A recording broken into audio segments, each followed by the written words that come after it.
في يومها الوطني دولة قطر تحتفي بالعرب في نهائي النسخة 11 من مونديال العرب. المغرب أمام الأردن على استاد لوسيل المونديالي. القمة أوفت بوعودها منذ البداية.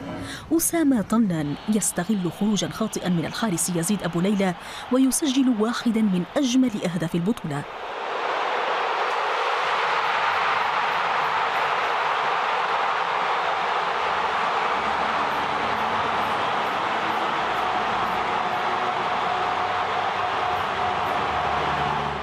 الشوط الأول اصطبغ بنكهة مغربية، وكاد الحارس أبو ليلى أن يكلف الأردن هدفا ثانيا، لكن الدفاع أنقذ الخطورة.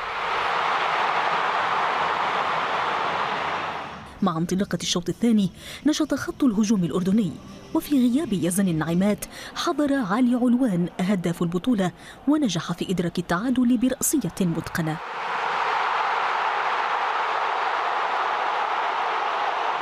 الإثارة استمرت على الملعب المونديالي، والحكم يحتسب ركلة جزاء للأردن بعد الرجوع لتقنية الفيديو المساعد، ونجح علوان في هز الشباك المغربية مجددا مانحا الجماهير فرحة لا توصف.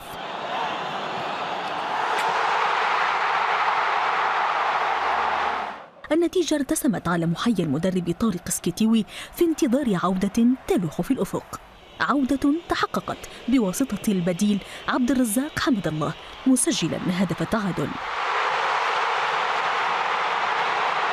المتعة والإثارة كانتا مضمونتين ما بين مطالبة مغربية بركلة جزاء تلاها تضييع علوان لفرصة لا تضيع.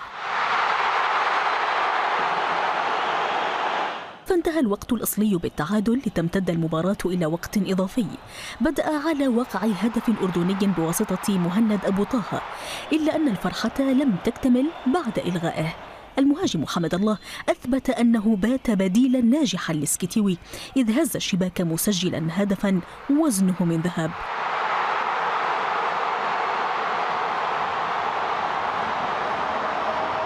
هدف منح المنتخب المغربي التتويج باللقب، لتنطلق الاحتفالات بالكأس من استاد لوسيل المونديالي.